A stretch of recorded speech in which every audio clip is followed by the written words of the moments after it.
Hello, everybody, and welcome to episode 141 of Crunch Time. I'm going to be your host of today's episode. I am Tanner Dislin, and as always, I am joined by Sam Godsey, and we are the N326 duo. Sam, just finished week 2 of the NFL, week 3 of college football. How are we feeling, my friend? I've been better. Even better. Both of Even my better. teams can't do anything on offense, it seems like. So nothing new there though.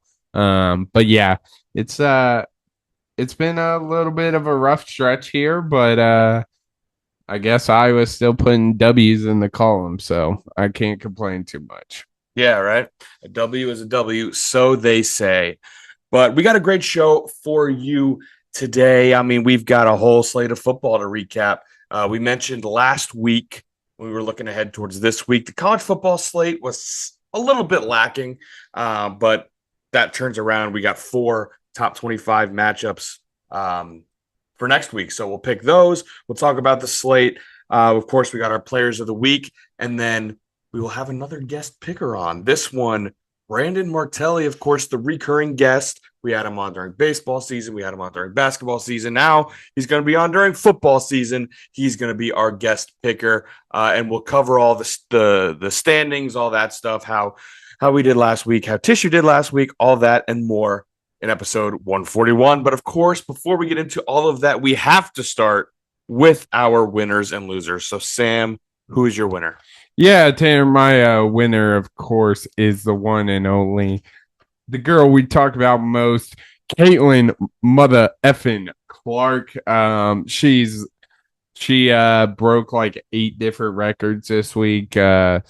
Most career triple doubles, I want to Is say that good? this week. That's decent. Let me pull it up here.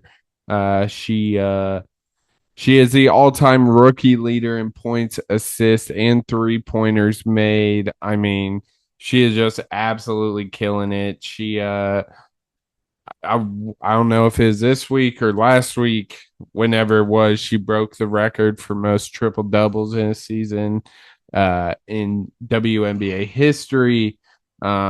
Just absolutely unbelievable what she's doing. She's absolutely murdering everybody in the WNBA. She ranks first in points, assists, and three pointers among rookies. Remember when there was a rookie of the year award race? Yeah, not so much anymore. She will probably at the end of the season, she has 1 game left.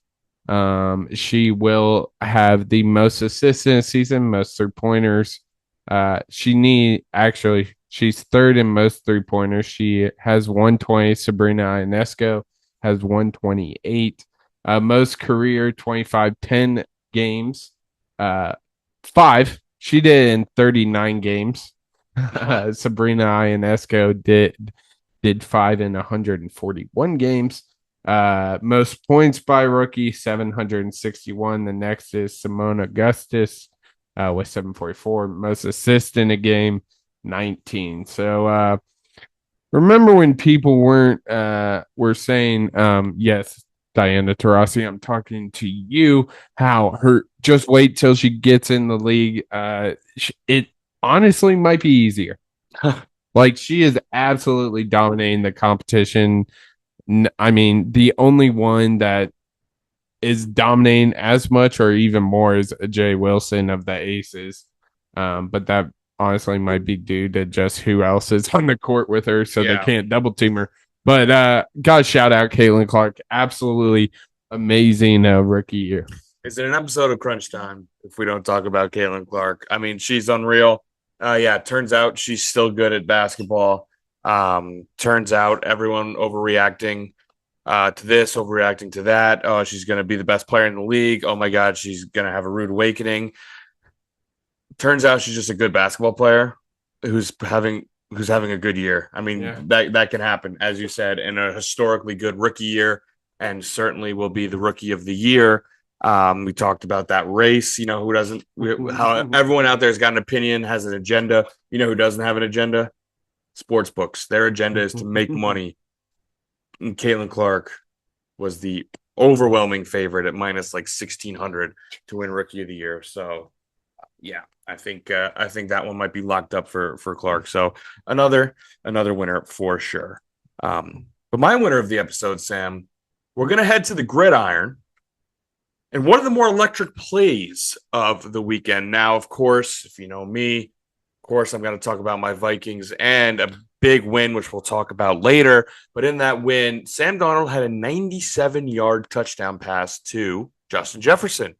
And what was pretty awesome was, first, Sam Darnold threw it about 50, 60 yards in the air with ease. Jefferson catches at about midfield. He runs in. Of course, he reverses fields a few times. Anyone who's seen a long play, you kind of can imagine it.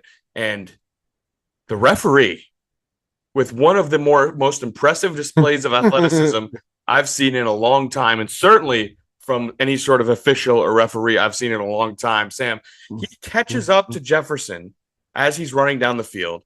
And then when Jefferson kind of reverses field and starts running towards him, the ref recognizes it, backs off, he reverses fields, catches up with Jefferson, and then gets into position to referee a potential like tackle at the goal line to see whether or not he got in. And the speed, the agility to change directions like 3 times, it was insane. And I saw 49ers fans talking about how like, wow, this ref really ran faster than our secondary as Jefferson was dusting 2 of their defenders. It was awesome. If you haven't seen the play, first off, how have you not seen the play? Second off, go watch it. Or if you have seen the play and haven't noticed the ref, go watch it and watch the ref because that was awesome. That ref deserves to be my winner because that was impressive. Yeah, he give him a contract, man. I think the Panthers could use him. That's for sure. The 49ers probably could use him in their secondary. The way he was outrunning everybody.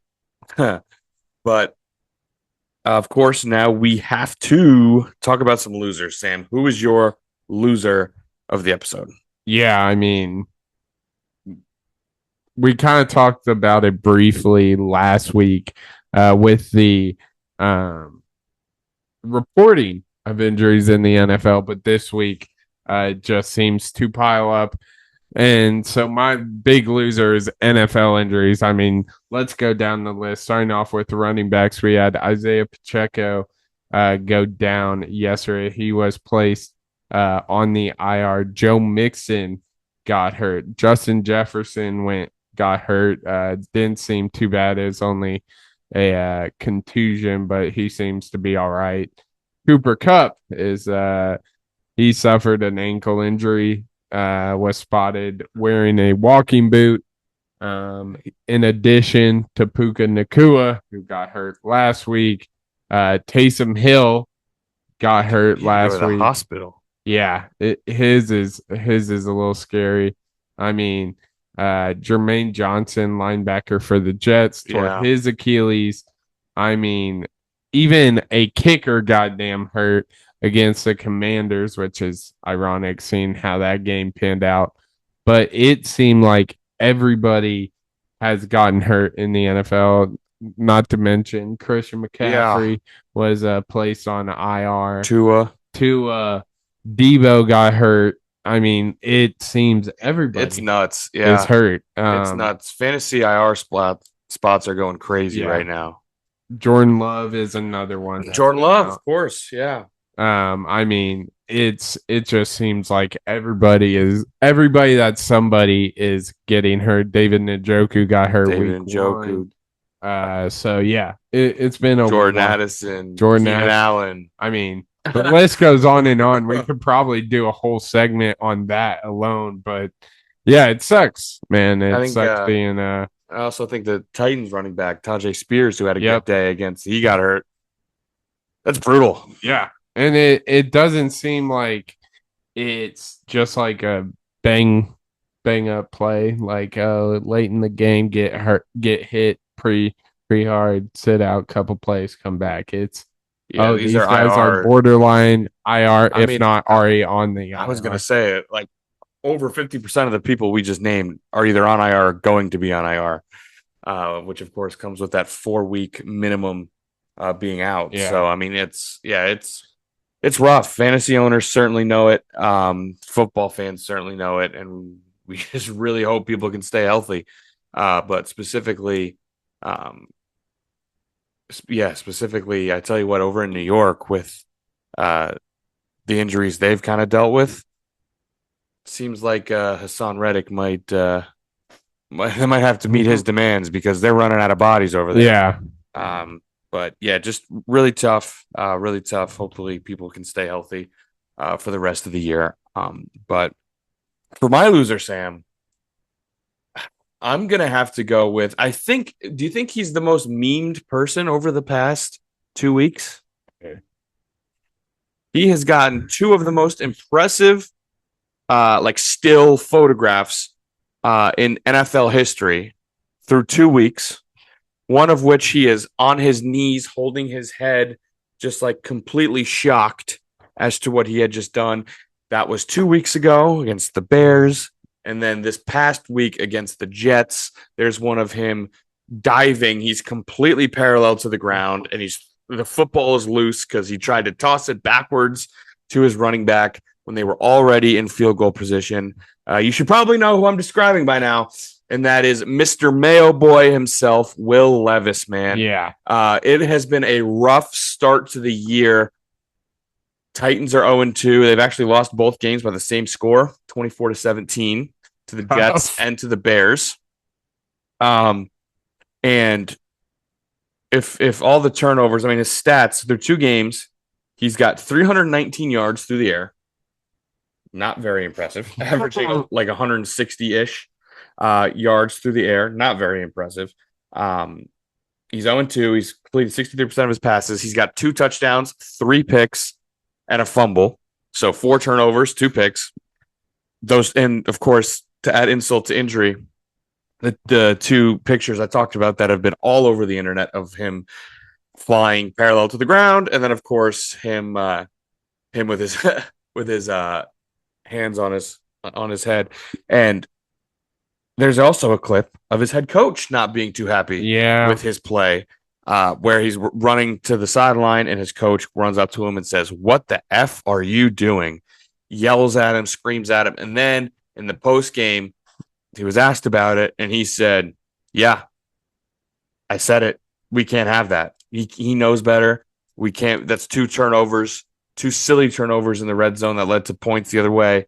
We can't have it." So not only is the team playing poorly, not only is and Jalen Brunson is on Monday Night Football in an Eagles jersey. That is really tough to see. But not only is he playing poorly, not only is he being memed, his coach is yelling at him. It is a tough scenario for Will Levis, and he just lost his running back in Tajay Spears. Yeah, not a great couple weeks for Will Levis. It's been bad all around. So hopefully he can bounce back this season, but boy, it's been a rough go so far. No doubt about it. But should we talk about some ball? Let's do it. Let's hop into some games. We'll start off in college. Number 1 team, Sam, Georgia. They go to Lexington, take on a Kentucky team that got absolutely smoked a week ago. Kentucky puts up a fight. Georgia ekes out the victory, 13-12. Yeah, it kind of seems like this game year in, year out is always kind of a close one. I mean, we saw Carson Beck talk about post game. It's always Kentucky's always going to come out and punch you in the mouth, especially at home. But this game was weird, man. It definitely seemed like Georgia was the better team in this one, but Kentucky just rolling with the punches. It seemed like, but when talking Georgia's offense, you got to look at Carson Beck, 0 touchdowns, only 160 yards, nothing impressive there.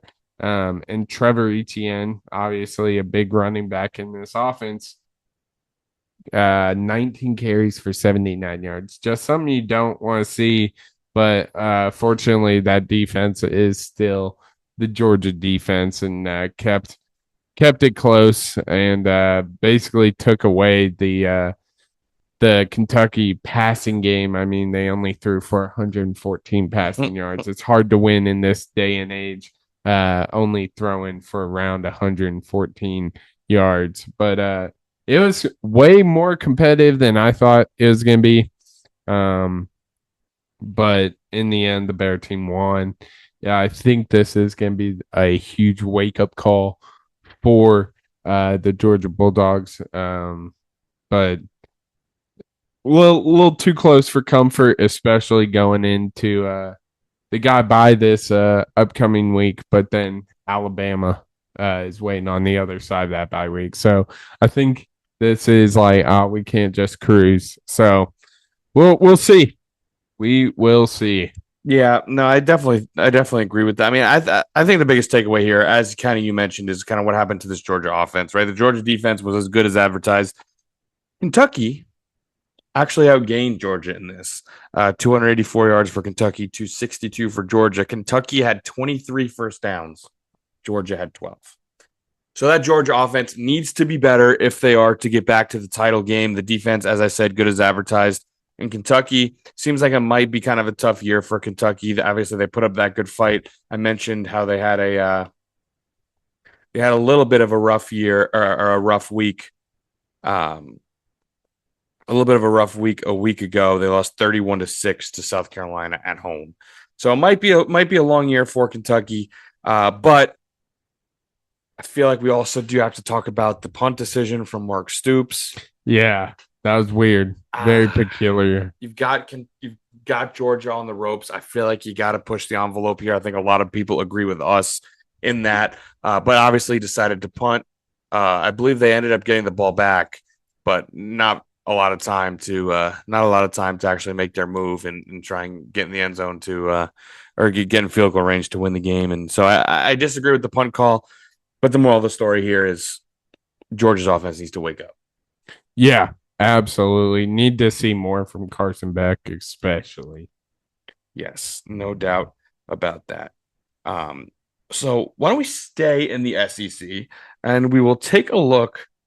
LSU South Carolina. This was one of the better games of the weekend, one of the more advertised games, and somehow, some way, South Carolina blew a 17-point lead in this one, Sam, and LSU takes it 36-33. Yeah, you mentioned them blowing a 17-point lead.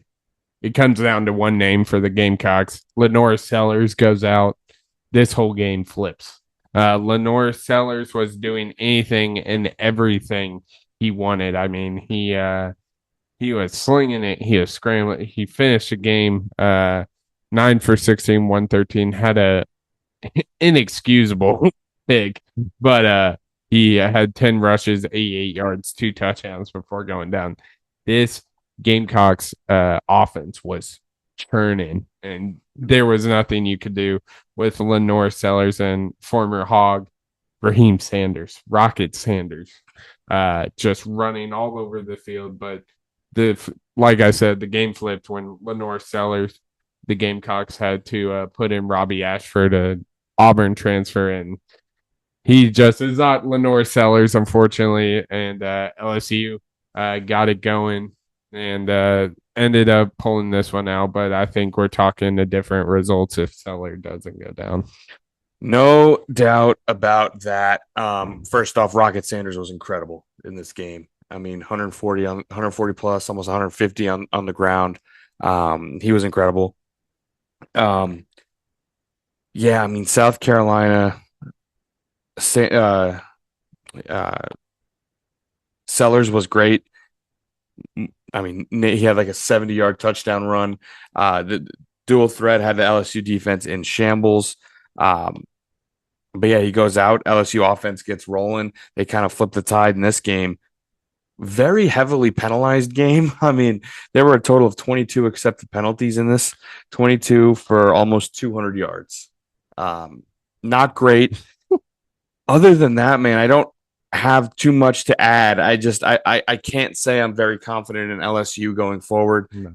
By all means, they should be 1-2. They have an interesting game with UCLA next week. They should be able to handle business there. Then they take on South Alabama. Then things get harder. You get an Ole Miss, you get a Texas A&M, and Bama are three of the next four. So it goes UCLA, South Alabama, then Ole Miss, Arkansas, A&M, Bama.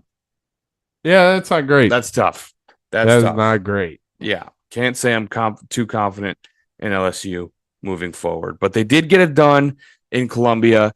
You don't need to apologize for a win. Anytime you get a road win in the SEC, of course, that is a big deal. But things may have gone differently if Sellers had stayed healthy. Yeah.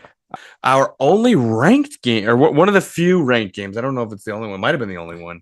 On Saturday we On had Saturday, Arizona. the only top 25 matchup was between Missouri and Boston College. Now, I believe when we had picked this, I think we were all on Missouri, and that ended up being correct as Missouri won the game 27-21.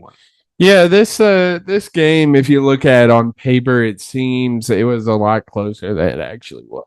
Missouri took care of business. They're legit this year, and boy, they look good. I mean, that duo, Brady Cook at quarterback and Luther Burden the third. Talk about a weapon, 6 receptions, 117 yards, 1 touchdown. Boston College could do nothing in the pass coverage game. And honestly, Tanner, this game came down to 2 picks thrown by Boston College. Castellanos made some big mistakes, and that's what cost them. But Missouri took care of business, had 11 more minutes of ball. I mean, they ran almost 20 more plays than Boston College. It seemed Missouri was just in control of this game all game. I mean, it was 17-14 at half, but it just never seemed like Boston College had a chance. Yeah, so in the first half, I think BC had a 14-3 lead early in the second quarter. Pretty much from that point, then it was 14 unanswered from Mizzou to take a 17-14 lead into half. Then dominated the third quarter too. Ended up scoring a touchdown there. It was 24-13, a couple picks, and then I believe they kicked a field goal. So it was 27-13. Or excuse me, 27-14 for most of the second half. And that's when the game kind of felt over. A late touchdown by BC gave them a last-ditch effort, as we mentioned. But for BC, man, first off, I am totally in on this Missouri team. As you said, Brady Cook is awesome. He was great last year. That team was red hot down the stretch. You mentioned their receiving threat. I mean, Burden is awesome. Added another $117 and a touchdown. Their running game too was really impressive with Noel. He added another 121 yards. He didn't get in the end zone, but Brady Cook ran one in with his legs. So the run game was effective. The pass game was effective. This is a well-balanced team. The defense is better than people think. BC obviously playing great football coming into this. But on the BC side, I'm not quite sure what happened to their run game. Because I vividly remember watching Boston College and Florida State. And Boston College, I mean, granted, Florida State is an absolute corpse right now, but Boston College got whatever they wanted on the ground in that game. I'm trying to look up. Looks like they had 263 yards on the ground in that game to only 106 through the air. Boston College did. So a high percentage of their yards came on the ground. Their other game was against Duquesne, so I don't know exactly how much to put weight on this, but they had 257 on the ground against Duquesne. In this game against Missouri, they ended up with 49 yards rushing. So you're going to need to be a more balanced attack if you want to make noise. And now, obviously, we just got done talking about how Missouri's for real. Not every team you're playing is going to be Missouri. You play in the ACC. Very down year for the ACC. So I think they have a real shot at making some noise in that ACC, maybe making it to an ACC championship game. But yeah, I'm looking for that offense to be a little bit more balanced as we move forward. Yeah, absolutely. But of course, the last game we are talking about in the college slate, a team we always got to talk about, Iowa and Troy. And I'll tell you, Sam, Iowa wins 38-21, but it was dicey in the first half. Yeah, it seemed like Troy had our number in that first half. It seemed it was over at half, honestly. We walked into halftime down 14-10. Offense looked putrid. Shocker there. Cade McNamara's ass. Yep. We all knew this, but thank God for Caleb Johnson. The nation's leading rusher, put on a show for the Hawkeye faithful. 25 carries, 173 yards, 2 tuds. I mean, this dude looked unstoppable throughout the game, and it's really the big reason why we won this game. But looking on the dude, Troy, it came down to they had like 3 big plays, and unfortunately, all those led to 3 touchdowns. Our secondary, which has always been kind of a strong suit of the defense, especially last year, it seemed like has struggled this year, and we're not even into conference play yet. Obviously, last week we had the absolute cooking of Wampa on that 70-yard pass from Rocco Beck. This week we had another one. This dude just kicked our ass single-handedly. Devontae Ross, he had 2 touchdowns and 2 plays he cooked. Our cornerbacks, and then a punt return as well. It just seems like, I mean, I feel like we've said this 1,000 times, but it seems like a game we really should have lost, but somehow pulled it out of our ass. Yeah, I mean, first half was brutal. I mean, go down 14-10 at halftime. That's about as bad as it gets. The vibes were not good anywhere. Um, and yes, obviously scoreless in the first quarter. Iowa was, and the offense did not look good, and it started to look better. But I cannot remember. I wasn't like completely happy with the offense, but I can't remember after an Iowa game where I was more mad at the defense than I was at the offense, which is weird because Iowa did have a pick six in this game. But the defense kind of got torched, as you said. And I know, you can look at this and say, oh, well, it was, a couple fluke plays, like 2 bombs and then a punt return for a touchdown. Those usually aren't all that repeatable. Yeah. But that's the 3rd bomb touchdown now given up, as you said. The one to Iowa State, that was an absolute backbreaker. And now 2 in this game. The secondary looks really, really leaky, and we're not in conference play yet, as you said. You still got to go. I mean, you got to go to Minnesota next week. You got to go to Ohio State, of course. You got to play Nebraska at home later in the season. There are some games on there that, well, tell you what, Rayola's look pretty good. And if you give him that much space and you're that slow on the back end, he's gonna go over the top all day long. So again, the offense turned it on. The running game really turned it on. Caleb Johnson, you mentioned, nation's leading rusher. He was incredible again. But Jeswin Patterson got some garbage time runs. I know, it was kind of garbage time, but he still was very efficient, added 72 on the ground in another touchdown. So the running game found itself. But again, I'm way more concerned at this very moment after this game with the offense than I was, with the defense than I was with the offense. And that is not something, I do not have that on my bingo card. And that's very concerning.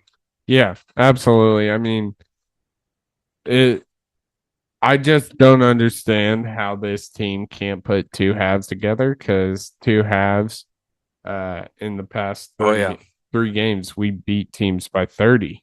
And it's just not happening. It's yeah, no, I just don't know. And honestly, Tanner, yeah, the passing game's shit. we knew that coming into the season, but it just seems we can't get going first and second quarter.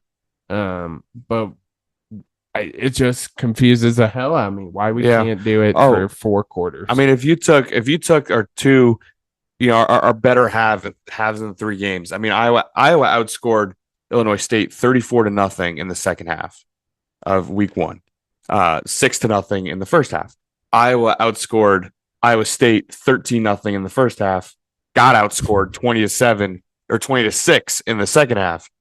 Iowa outscored Troy 28-7 in the second half, got outscored 14-10 in the first half. If you put the best halves of the three games, I mean, that's 34-0 against Illinois State, 13-0 against Iowa State. That's 47-0. Then 28-7 against Troy. That's 65-7.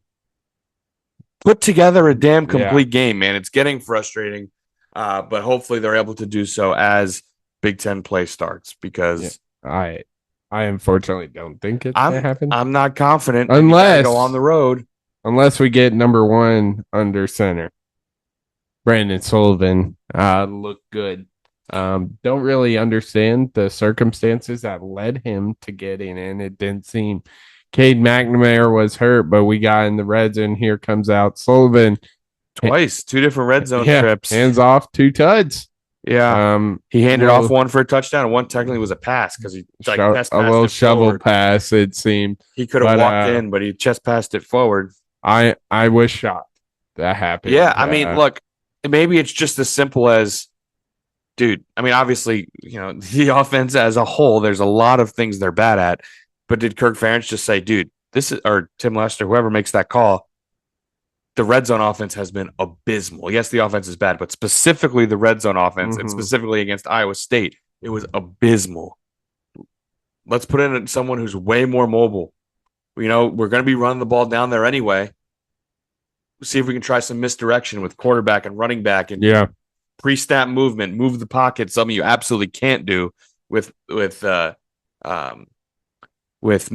Maybe you try to do that in the red zone. And now, of course, that begs the question, if you think it's the best way to score touchdowns in the red zone, do you think that's the best way to go moving forward? But who knows? But I don't really don't hate that, putting him in the red zone, as you said, just adds a whole new element and really makes the red zone offense a little bit more dynamic. Yeah, absolutely. So another classic Iowa game where we won, though it's hard to be incredibly optimistic unless the defense can figure out how to stop the big plays, because the offense was better than I think all of us expected, certainly in that second half. But any more comments on the college football slate on Iowa? Not really, man. Like you said, we got a win, but it sure as hell doesn't feel.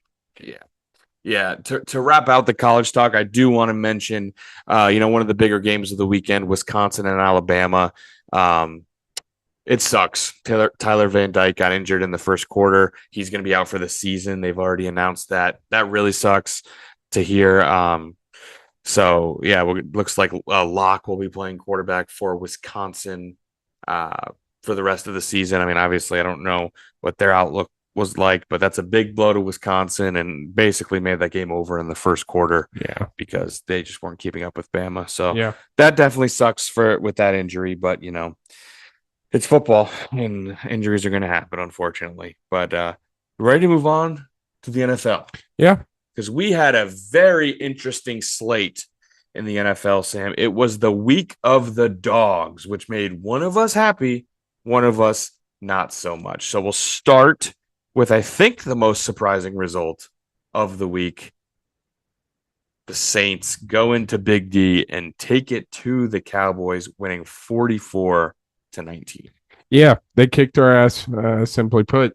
And they are freaking defense, as my brother said, was Swiss cheese. I mean, Derek Carr, 11-16, 243, 2 tuds.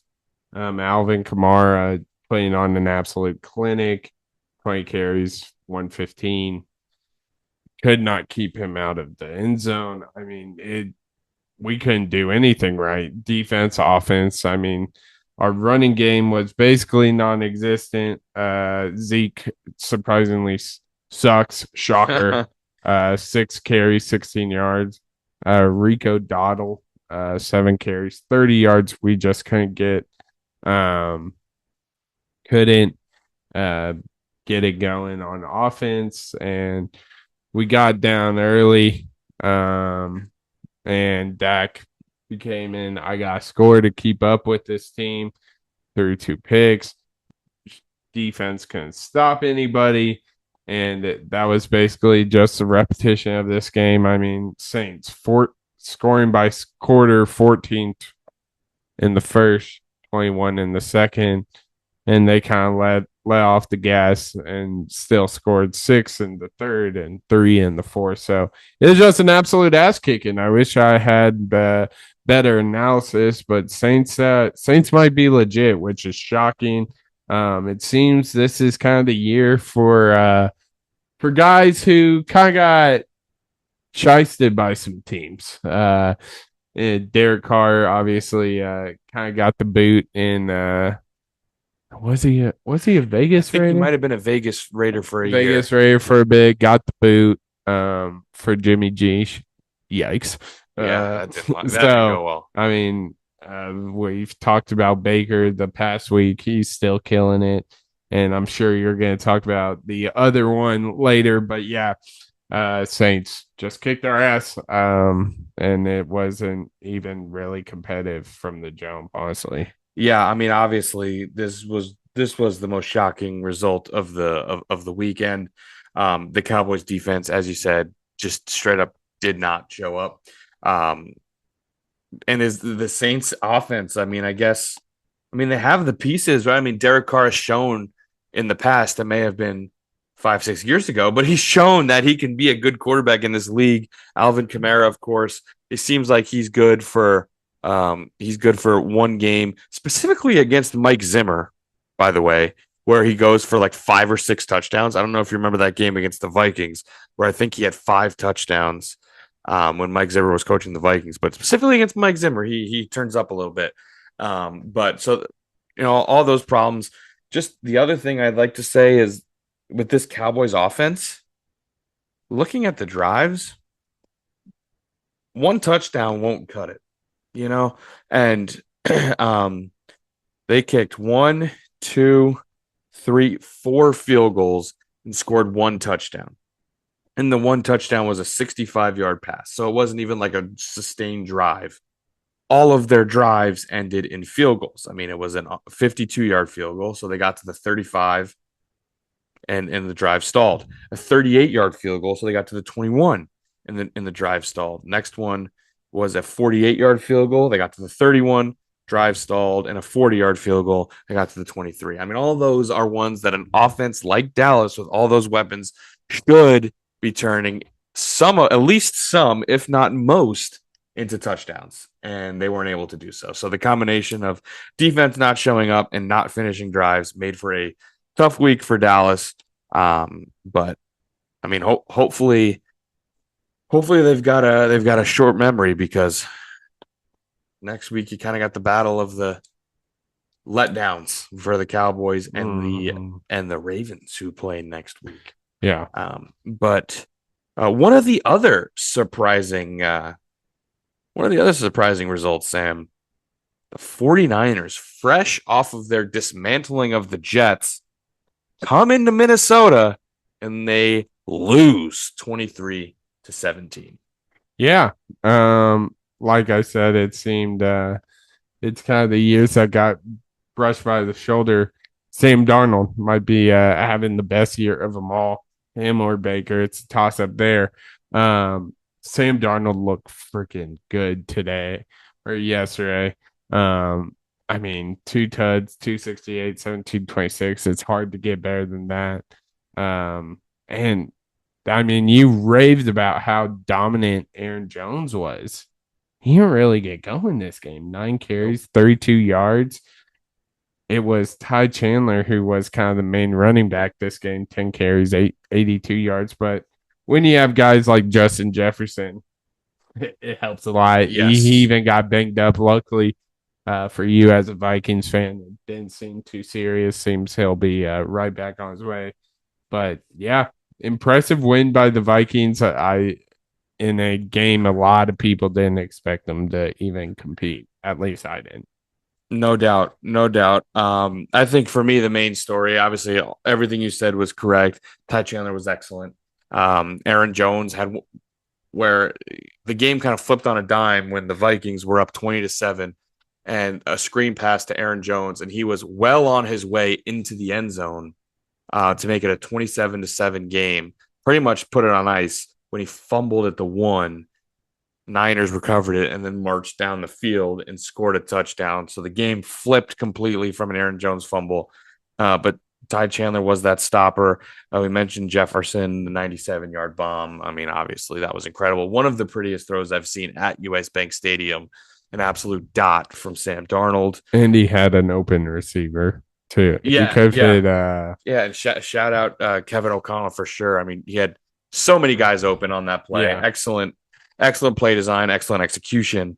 All of that is true. I cannot speak more about it. I guess lastly, I think the biggest throw of the game, he had a 97-yard bomb, but the biggest throw of the game from Sam Darnold was the 49ers had just scored that touchdown that I just mentioned. The score was 20-14 with like 10 minutes left in the fourth quarter. Of course, everyone in Minnesota was like, oh my God, oh no, Jefferson's out. They just made it a one possession game. If we go 3 and out and the Niners score a touchdown, they have the lead. Everyone in Minnesota is thinking the exact same thing. And Sam Darnold leads a 60-yard drive that took 6 minutes off the clock without Justin Jefferson, without Jordan Addison, without TJ Hawkinson, without his top 3 targets, leads a 60 or 70-yard drive down into, it was like a 27-yard field goal. So comfortable field goal range. And he knew all we needed was a field goal. So when he got into the red zone, he was very safe with the ball, kept the clock running. That made it a 23-14 game, made it a 2-possession game, which was obviously huge and kind of put the game on ice. So that was the biggest drive from Sam Darnold and the biggest throw. There was a 3rd and 8. It was a back shoulder throw to Jalen Nailor. Absolute nails, pun intended. And then, but all that's nice and good. I can spend the whole episode talking about the defense. I really can't. I mean, it's another instance where obviously I know that the Vikings beat the Niners last year, but specifically in this game, Minnesota does not win if they have Kirk Cousins as their quarterback, because that means they do not have Andrew Van Ginkel. That means they do not have Jonathan Grenard. That means they do not have Stephon Gilmore, Shaq Griffin. All of these guys were excellent. Blake Cashman, a name I haven't even mentioned yet at all on the podcast, the green dot for Minnesota. He was unbelievable as the middle linebacker. Was flying around. The defense this defense is just nasty. They're just physical, nasty. This is something Minnesota hasn't had in a defense since like 2017 when they went to the NFC Championship game with Everson Griffin, Xavier Rhodes, Anthony Barr, Eric Kendricks, all those guys. The defense is physical. They're nasty. Brian Flores knows what to do with that defense as well. We're reaching dangerous levels of belief, Sam. Next week, the Vikings have the Texans at home. And if they beat the Texans, all bets are off. All bets are off. Yeah, they've looked really good, exceeding everybody's expectations so far this year. And a big win over the 49ers, regardless if Debo got hurt or Christian McCaffrey being out. They're still the 49ers, still one of the best teams in the league. No doubt about it. And it was a pretty sick win. And like I said, I'm reaching dangerous levels of belief. But we'll move on and we will talk about another upset, because that was this week in the NFL. Sam, the Vegas Raiders go to Baltimore, take care of business against the Ravens, 26-23, and the Ravens are 0-2. Yeah. Talk about Minshew Mania has started in Las Vegas. 30 for 38, 276 yards, 1 touchdown, and he found the formula, being a good quarterback. throw it to Devontae Adams. Yeah. He's pretty freaking good. And boy, that connection was alive and well in Vegas, or in Baltimore, I should say. But I mean, this game was back and forth. It seemed like all game. But we have to talk about the lack of production from Derrick Henry. I mean, 18 carries, 84 yards. Usually, if you're seeing Derrick Henry run the ball 18 times, he's easily breaking the century mark. But he just hasn't been. It's been a slow start for him in this new offense. So we'll see if he can get back to his old self. But I mean, we can go down quarter by quarter, quarter by quarter. What the hell was that last play by the Ravens? I I don't mean, know. to be fair, it worked. Lamar had green grass, and they just threw it 5 yards behind him for no damn reason. I really think he was like, he could hit.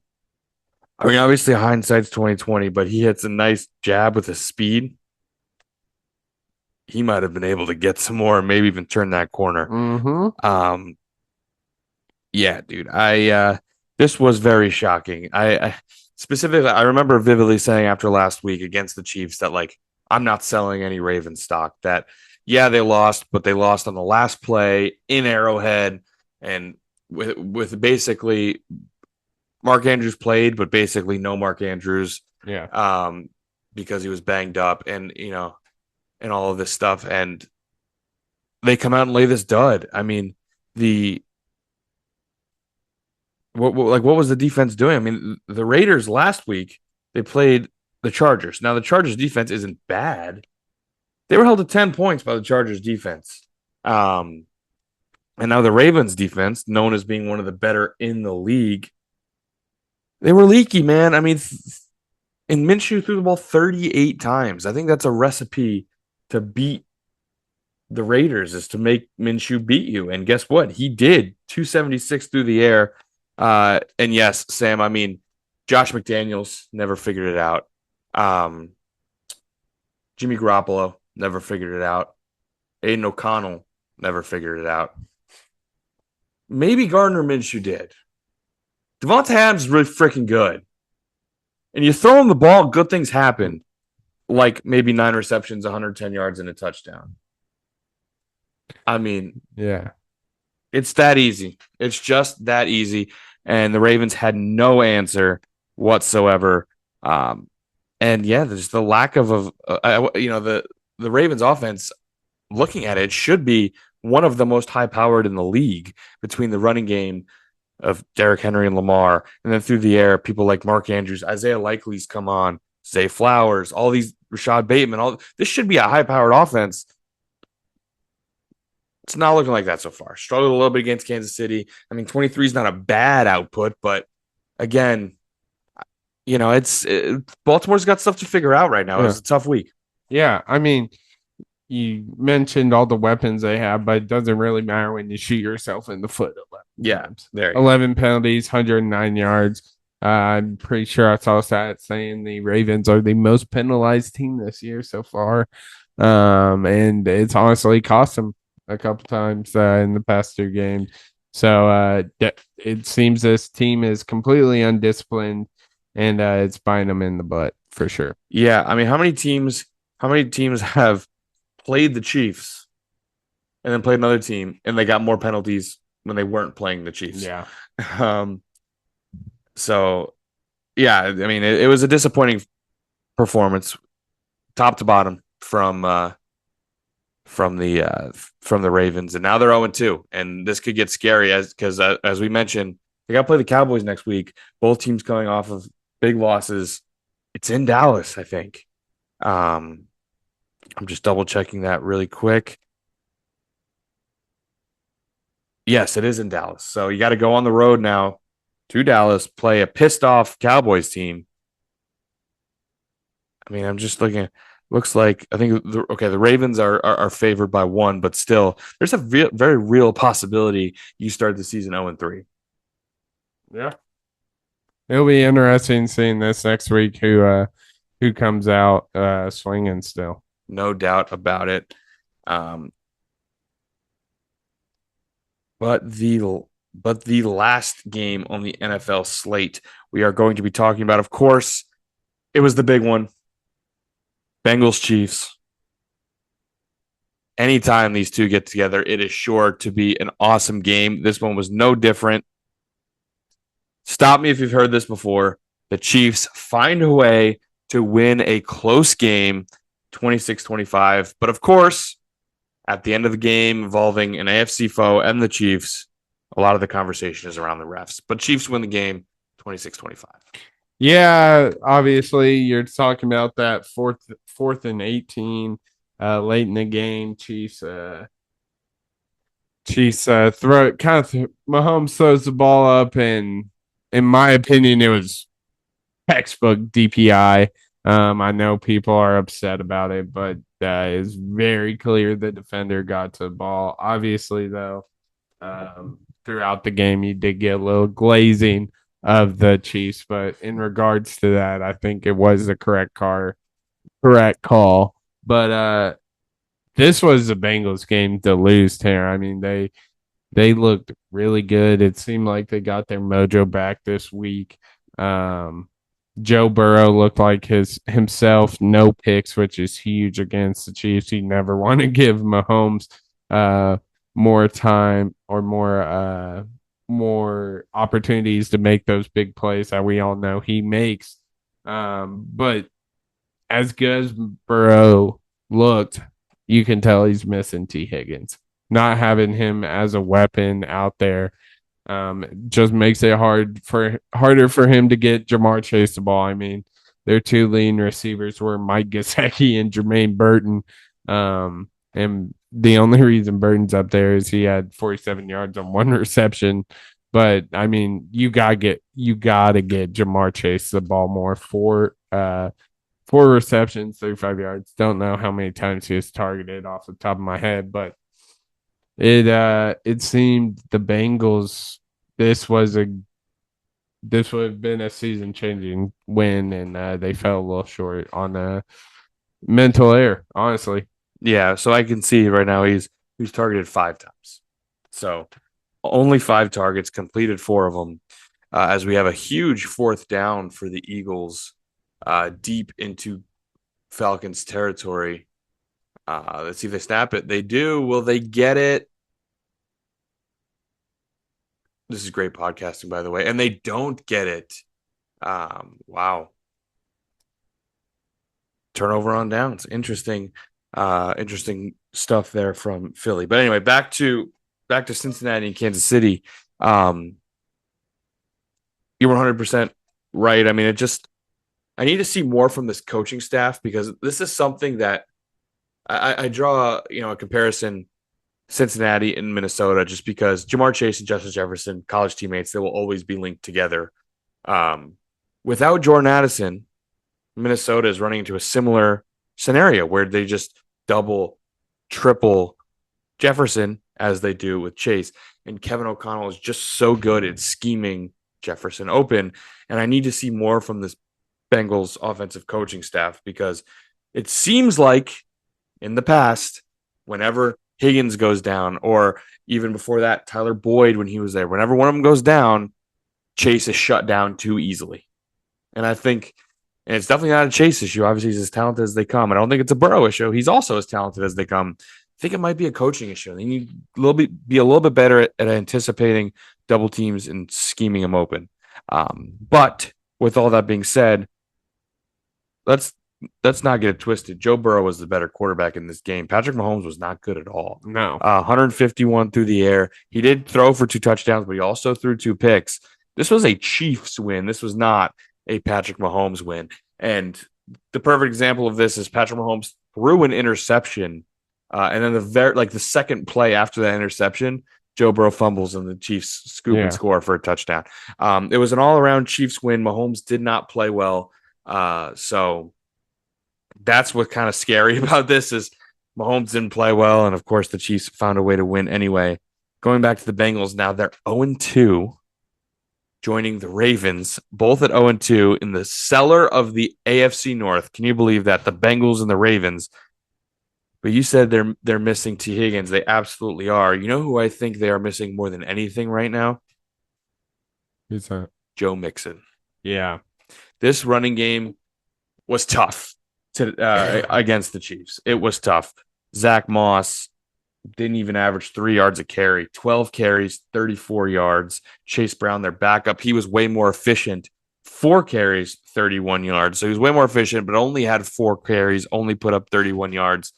I mean, it's just not a good rushing performance. And when your offense is that one-dimensional, Steve Spagnuolo and that talented Chiefs defense, they're going to get after you. Absolutely. Speaking lack of production, you talked about the Bengals rushing game. Can we talk about Travis Kelce this year? Yeah. He had 1 reception for 5 yards. On the season, 4 receptions, 39 yards, 0 tuds. Not great. What's going on with him? Probably a little too worried about his little boo thing in the stands, but that's neither here or there. But you gotta, what do you do there? Because obviously he's a huge part of this offense, and he seems to be nowhere. Yeah, no, you're 100% correct. And they added Xavier Worthy. They have Rashee Rice. Obviously, that wide receiving core has gotten better, but that passing attack goes through Travis Kelce. It always has. It always will. And 2 close games for the Chiefs, obviously against quality opponents, but maybe it looks like they might be a little vulnerable here. And Patrick Mahomes hasn't played his best football in the first couple weeks of this season, probably because his favorite target hasn't been open. Yeah, at all. But that's going to wrap it up for our NFL talk. We kind of hit the main ones. Big underdog week. We mentioned that a million times. We will continue to mention that. It was an awesome slate in the NFL. Depends on who you ask. And the underdogs were certainly barking. But I think, Sam, it's time we do our players of the week. I mean, let's do it. Let's do it. All right. Who do you have as your college football player of the week? Yeah, I mean, honestly, Tanner, this whole team, offensive side of the ball could have been player of the week. I'm talking about the Oklahoma State Cowboys put up 45 against Tulsa, and Deshaun Stribling put on a show, 7 receptions, 174 yards, and 2 touchdowns. His long was 63, and he averaged about 25 yards per catch. So that's just a stat line you do not see in this day and age. But boy, he was flying all over the field on Saturday. Yeah, no, that's impressive. Oklahoma State absolutely took care of business before what I believe is a big one next week for Oklahoma State, right? Do they have trying to remember. They have one against Utah State or Utah. Yeah, Utah next week. So one of the top 25 matchups for sure. Now, for my college football player of the week, this is going to be an interesting one because I deserve this. Some idiot came on here last week and thought Purdue would cover. And let me tell you, my player of the week, it's going to be Riley Leonard for Notre Dame. Now, before you come at me, because I know you're looking at it, you're like, Riley Leonard, he was 11 for 16 with 112 yards. That's not that good. Well, scroll down to the rushing yards. I don't know if you saw Riley Leonard's rushing. He rushed 11 times, which is 5 less than he threw, for 100 yards. Guess how many touchdowns? 4. 3. Riley Leonard was one of the most effective players on this football field, rushing for 3 touchdowns as the quarterback. One of them was a 34-yard touchdown run. He was excellent today, even though the passing numbers aren't all that great. Because let me tell you, this is now Riley Leonard's going to be my player of the week. It's really going to be an extension to the entire Notre Dame rushing attack because holy crap, Sam, they ran for 364 yards on Purdue. 364. Jeremiah Love, 109. Riley Leonard, that 103 touchdowns. And Jadarian Price added 86 and a touchdown. 5 rushing touchdowns. Those 3 guys for 295 yards on the ground. Crazy. Absolutely nuts. Riley Leonard, you were the quarterback of a team that scored 66, added 3 touchdowns on the ground. You're my player of the week. Yeah, man. I mean, you obviously Notre Dame was one of those big wins, a lot of points. It seemed like that was kind of the story of college football this weekend. Kicked off on Thursday, South Alabama putting up 87 against Northwestern State. We had Texas put 56 against UTSA. With Arch Manning coming in for hurt Quinn Ewers. Mm-hmm. Everyone saw the ass kicking Tennessee Volunteers put on the Kent State Golden Flashes 71-0, 37 at the end of the first quarter. Unfortunately, the Beavers got absolutely ransacked by Oregon 49-14. Miami putting up 62. Oklahoma State, we mentioned 45 points. Notre Dame, obviously, you said 66 points. I mean, it just seemed Texas Tech put up 66. It just seemed Georgia Tech even put up 59. I mean, it seemed like everyone was scoring with ease this weekend, and it was fun to watch, man. I love me some points, and boy, were they all over the place in college football on Saturday. No doubt about it.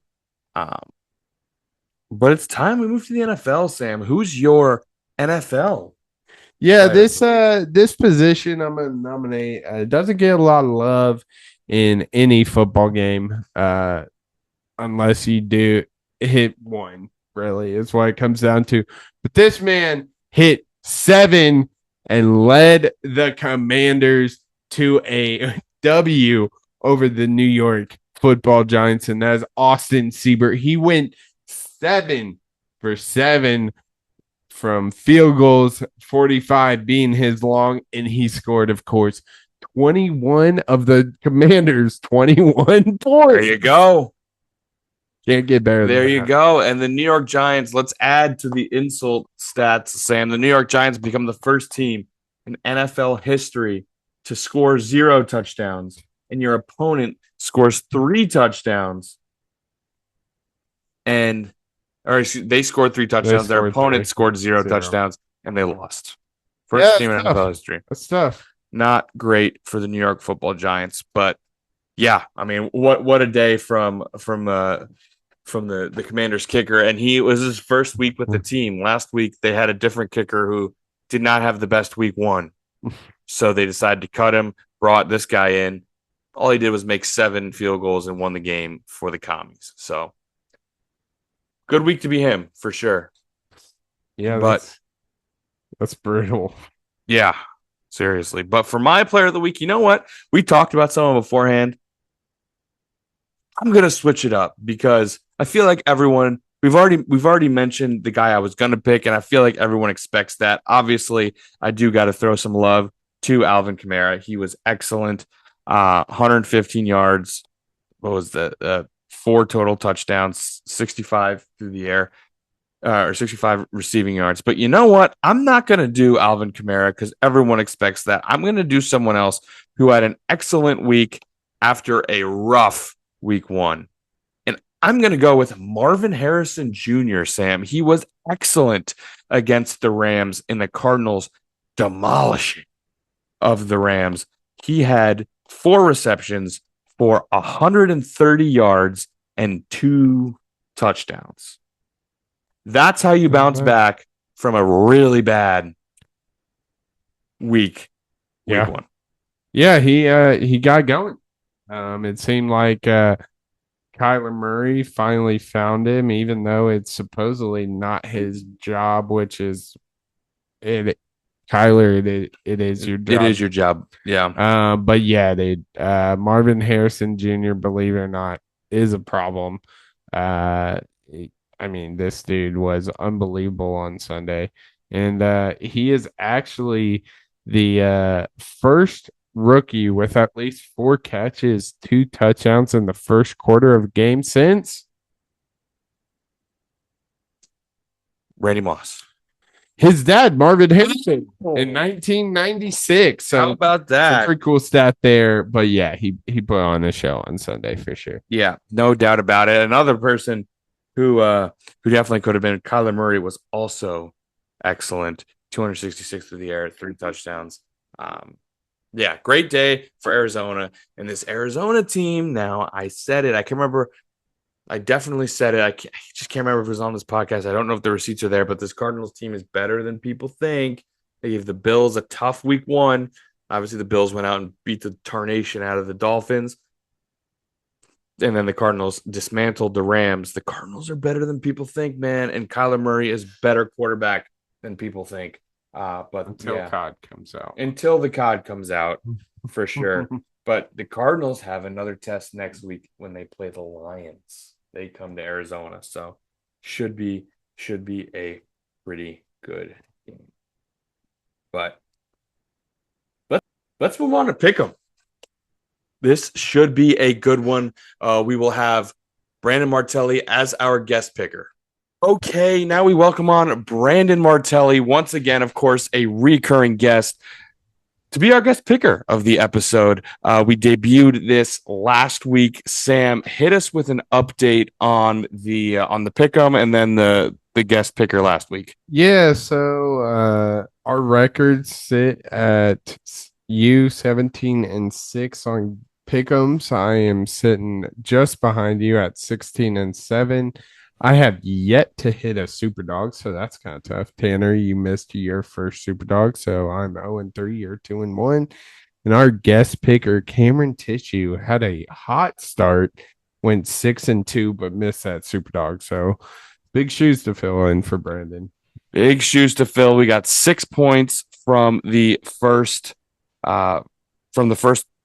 guest picker. So Brandon, like we said, big shoes to fill. Let's get right into it. We're going to start with college, as we always do. We've got 4 ranked matchups this weekend. Looking forward to that. We'll start on Friday night.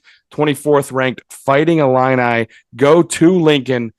The 3-0 Huskers, ranked 22nd in the nation. They're 8.5-point favorites. Brandon, Nebraska or Illinois?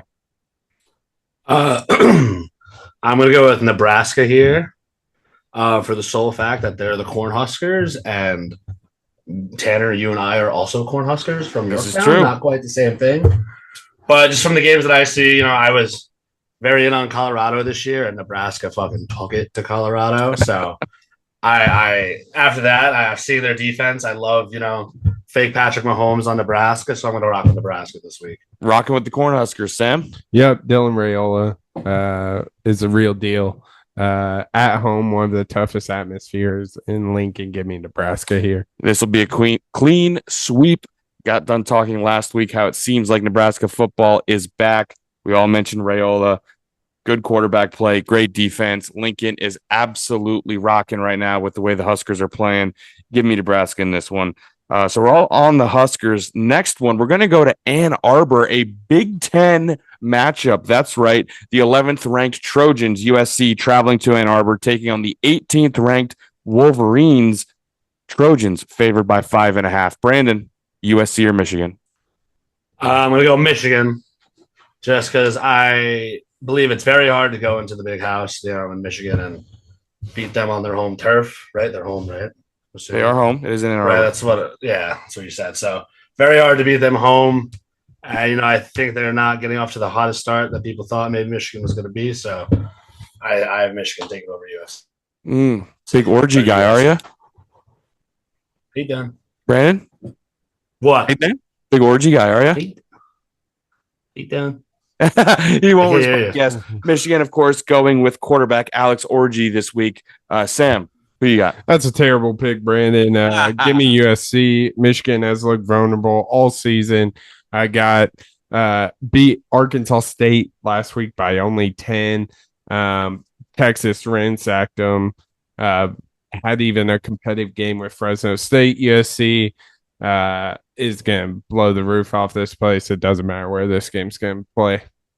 Blow the roof off this place. I like that. So you got USC There's to cover. no roof. Yeah. There's no roof.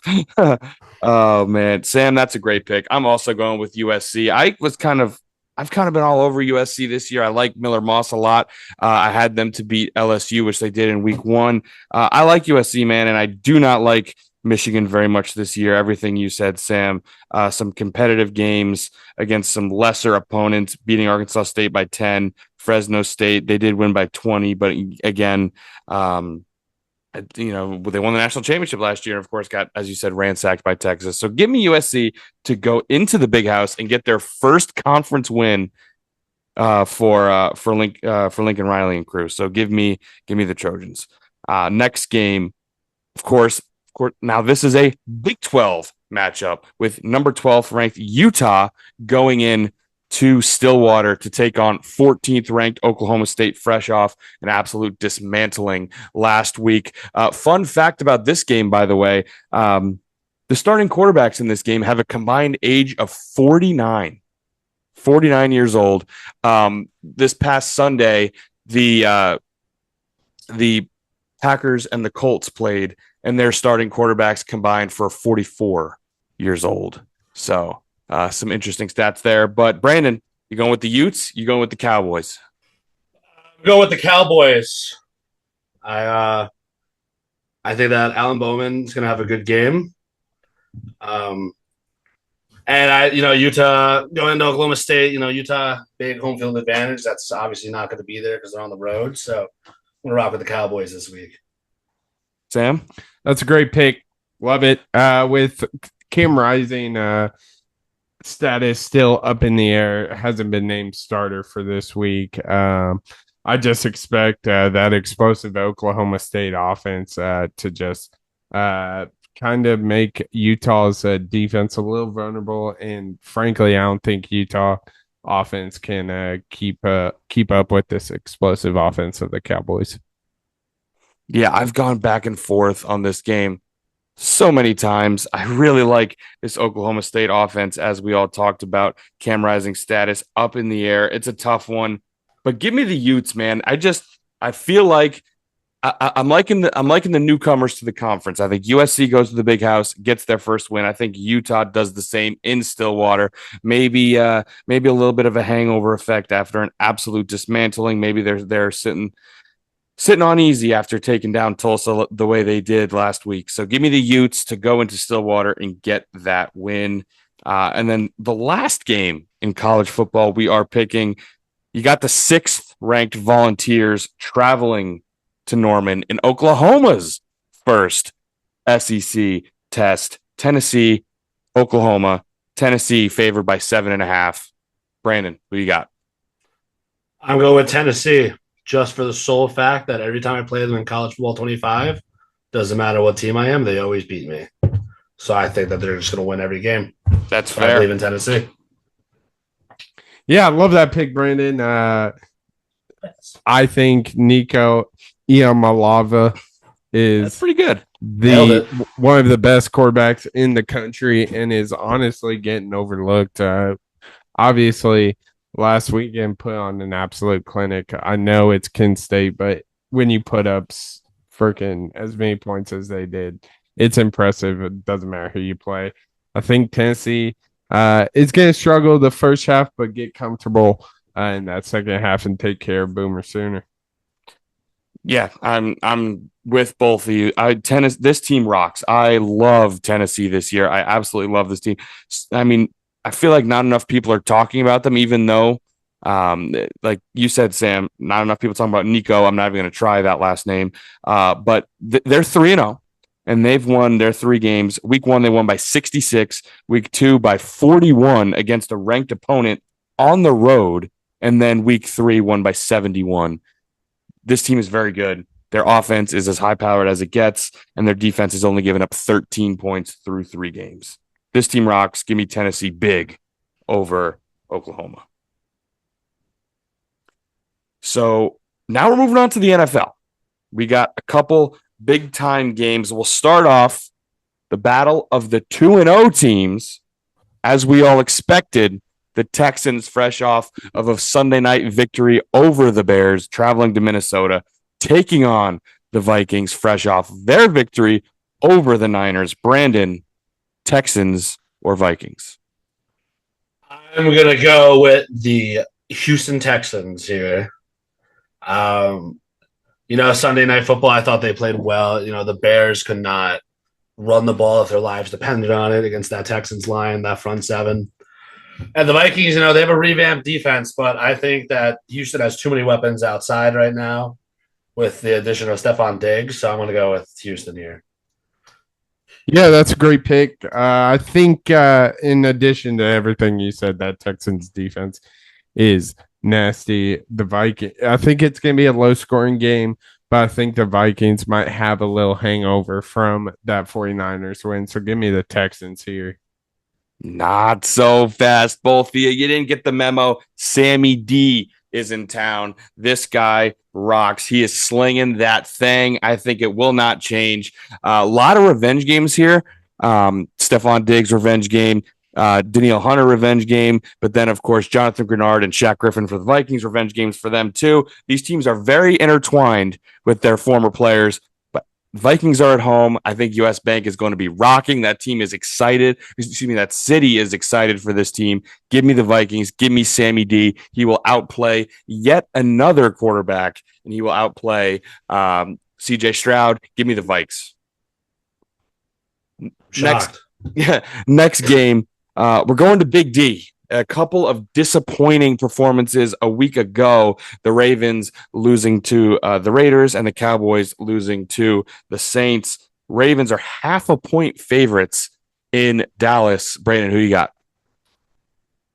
As much as it might pain me here, I'm going to go with Dallas. I think that, the Saints, obviously they put on a show, but I think Dallas is way better than what they played last week. So, Dallas took it to a Browns team the week before that I feel like it's getting kind of overlooked because of how the Saints played them. And the Ravens, I just aren't playing the best ball, so I'm going to go with Dallas to beat the Ravens. I hate to disagree with you on this one, but I have to. I think this is a must win for the Ravens. I think if they lose this one, they're going to be in some deep shit. Like I said, must win. So give me the Ravens. Wow. Must win label for the Ravens. And he's going against his boys. This is another really tough one. I think I'm going to go with the boys, though. I do think the Ravens start 0-3. I think Dak has a bounce back, as you said, Brandon. I'm really have yet to see this offense click. I know they kind of dismantled the Browns, but that was more defense had complete control of that game and put the offense in good situations. I think the offense has yet to find its stride, and I think it will against the Ravens, who kind of did not play well, obviously, as a team, but that defense didn't play as well as I expected them to against the Raiders. So I think the boys get this one done at home. Another big one of a surprising team, the 1-1 Lions, fresh off of a loss to the Bucks. They got to go to Arizona and take on a Cardinals team that dismantled the Rams. The Lions are 3-point favorites. Brandon, who you got? I'm going with the Lions. Don't want to overlook it. Cardinals offense is good. I don't think their defense is that good. The Rams said, we're down Puka and down Cooper that game against Arizona. I'm going with the Lions. I think their offense is too dynamic. I think they have too many weapons. And they have a solid defense too. So I'm going to go with Detroit. I love that pick. I'm not buying into Cardinals just yet. I think it's a little too early they haven't shown their true colors this season. I think you're totally right. I just like the weapons on the Lions sideline a little more than the Cardinals. Now, I just got done talking about how I'm a Cardinals believer, how I think the Cardinals are better than people think, how I think Kyler Murray is better than people think, James Conner is better than people think. Give me the Lions. For the same reasons both of you guys said. The weapons are too big, too many of them, and yeah, the Rams were without their two top targets for most of the game, one for the entire game. And I think the Rams were just decimated by injuries. Get a healthy Lions team pissed after a loss. I feel like they probably shouldn't have lost. I think they get this one done in Arizona. And then lastly, the red hot Saints, fresh off we've used this word a lot, but dismantling of the Cowboys. They welcome the Eagles to town, who are currently playing on Monday night. Eagles are 2.5-point favorites in NOLA. Brandon, who you got? I'm gonna rock with the Saints here, man. They, I told you, last time we talked, Tanner, if the punter for the Saints never showed up, the Saints would have no idea. They just keep scoring points, and Philly's gonna be down to AJ Brown. They're not playing, super great against the Falcons team, who I think is better than people think, but not as good as, they're not on the Eagles level, and the Eagles are still kind of struggling here. So I'm gonna go with the Saints over the Eagles, 100%. Yeah, I like that pick. I was leaning towards the Eagles. I'm gonna be honest with y'all, but after seeing this performance and then reading some of the stats the Saints have had, I think I saw 15 drives, 15 scoring drives. So that's how you win football games. So give me the Saints here. Wow.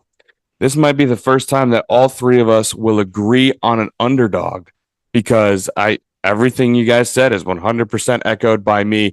The Saints right now, obviously, they have the hottest offense in the NFL. The Eagles' defense looks very leaky. The Falcons have sustained multiple drives, haven't gotten in the end zone, but gotten into the red zone a few times. And this was an offense that was completely stymied by the Steelers. I understand the Steelers have a better defense than offense, but still, I was not high on this Falcons offense coming into this game. And, well, they're able to move the ball pretty easily against this Eagles defense. I think, well, the Saints will be able to do the same, because they, as you said, Brandon, have yet to punt, and that's pretty impressive 2 games in. So I think the Saints ride that high. I think Mercedes-Benz, again, will be rocking. That city is excited with this Saints team. They've been mediocre for a while. Looks like they might be pretty good this year. They will show out, and I think Philly will have too much to handle with the Saints team. Give me the Saints in that one as well. So that leaves just one more thing. We have our Superdog. It was a rough week for Superdogs a week ago. All three of us, we were 0 for 3. My Superdog got absolutely eviscerated. So we're looking to bounce back. So Brandon, of course, now we got to remind the rules. A Superdog just needs to be an underdog. If they cover the spread, you get 2 points. If they win outright, you get 3 points. So, Brandon, who's your Superdog for the week? Okay, so I'm super excited for my 3 points coming up this week. Oh, baby. Because California is 100% going to be Florida State, because DJU sucks. He's riding it. 100%. I watched California play at Auburn week 2, and, I think the final score was 21-14, something like that. But Auburn had for a team like California, who wasn't going to be supposed to be that good coming into this year, I feel like a lot of people thought. They went, into Auburn, took it to them. Their defense played well. Quarterback threw like 2 touchdowns. He was throwing the ball all over the place. I'm going to go California beating Florida State. DJU blows. And what's the spread you got on that? It's +2. +2. So that's what I got here in my book. Nice. +2. Give me -8.5. California's still going to fucking cover that shit. Oh, he's covering 8.5, huh? Yeah. Go. Gonna sell some points? Yeah, I'll sell as many points as I need to. Let's go. I like it. Yeah, I mean, if Florida State keeps playing the way they are, gonna have to keep riding that wave. Sam, who's your Superdog? Yeah, I was actually looking at that Cal against FSU, so really love that pick, Brandon. I'm gonna go with a team that proved how good they are last week against a Big Ten opponent, heading to a Big 12 opponent, and that is the Arkansas State Red Wolves. I think they are going to cover that 21.5. I feel like that's a lot against an Iowa State team that's banged up on that defensive side. Lost Bacon, their best defensive player. So give me the Red Wolves to cover in Ames against the Cyclones. Interesting. Obviously, the last time we saw Iowa State, they won a big game. Let's just put it at that. So, with mine, Sam, I'm going to go with a similar type of vibe. A team that last time we saw them, they were playing really well.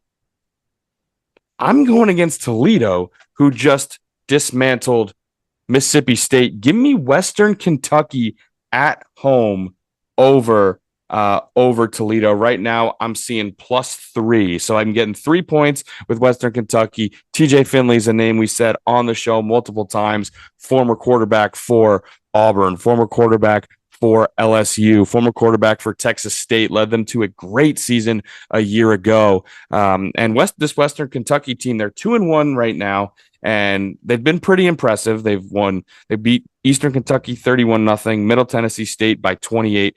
They do have one loss to Alabama, obviously, who just took care of business against Wisconsin. So Western Kentucky's pretty good. I think at home, the hangover effect is real for Toledo, fresh off that SEC win. Give me Western Kentucky and the 3 points. I like it. And that's going to wrap it up for our pick'em. Brandon, thank you so much for being our guest picker. Sam, 10 points are available. Or I guess technically 11 if your Superdog wins. So 11 points are available. How many do you think Brandon's getting? Man, I rode with him a lot, so I hope he does well. I'm gonna give him a 9. I think. I really like his chances of performing well this week. I liked his Superdog, so that's huge when it comes to pick him. So I expect a good performance from Brandon. No doubt. I think last week I predicted Tissue had 7. He ended with 6.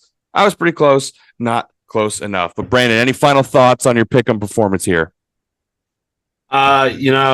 College football, just kind of winging it there. I picked the team based off aura at one point. Okay. So, but I'm feeling pretty good. I think I love my NFL picks. I'm totally gonna bet against the Saints now that we all took the Saints. But graphic. I'm feeling pretty good. All right, man. Sounds good. Thank you so much for coming on. Thank you for having me, boys. Always fun. And that is going to wrap it up for episode 141 of Crunch Time. What a great episode it was. Of course, started with our winners and losers, recapped a great week of football. The dogs were barking in the NFL, went through our players of the week. And of course, special shout out to Brandon being our guest picker of the week as we continue our string of guest pickers and see who does the best. But make sure to follow us on TikTok, X, and Instagram at crunchtime_pod. Of course, like, comment, and subscribe on the YouTube Crunch Time with the N326 duo. But the clock has run out on this episode, and we'll see you in the next one on Crunch Time. Yeah.